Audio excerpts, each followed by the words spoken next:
যাক, আজকে জেলিফিশগুলো ধরা হবে। দেখাও, একটু দেখানোর চেষ্টা করো কতগুলো বড় বড় জেলিফিশ। এদিকে এদিকে এদিকে এদিকে দেখানো না, এদিকে এই জেলিফিশটা ধরবো। এইটা দেখা, এইটা দেখা, বাড়িটা দেখা, একটা বড় দেখে তুলবো। হ্যাঁ অনেক বড় দেখে। চলো গাইস, এইটা দিবি তো, দেখতেই পাচ্ছ একটা বড় জেলিফিশ উঠছে। তো দেখানোর চেষ্টা করবো জেলিফিশটা আসলে কেমন হয়, আপনাদেরকে দেখানোর চেষ্টা করছি। এই হচ্ছে জেলিফিশ,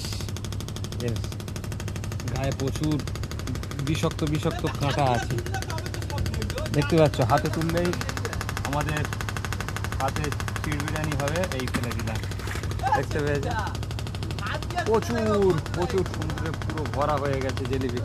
আর একটা তুলবো বড় দেখে, তোলো তোলো তোলো। আর একটা তুলছি বড় দেখে। এই জেলিফিশটা এটা অনেক বড়, 5 কেজির উপরে ওজন হবে, কিন্তু তোলা যাচ্ছে না, অনেক ভারী। তোলা যাচ্ছে না, তোলা যাচ্ছে না দর্শক, তুলতে পারছি না আমি, প্রচুর ভারী। এরকম ভেঙে যাবে, প্লাস্টিকটা ভেঙে যাবে। দেখতে এরকম ছোট ছোট সমুদ্রে আছে, অনেক ভারী। তাকে ছেড়ে দেওয়ার চেষ্টা করছি, তোলা যাচ্ছে না, তুললে ভেঙে যাবে। দেখতেই পাচ্ছ তো কত বড় বড়, দেখো দেখো দেখো।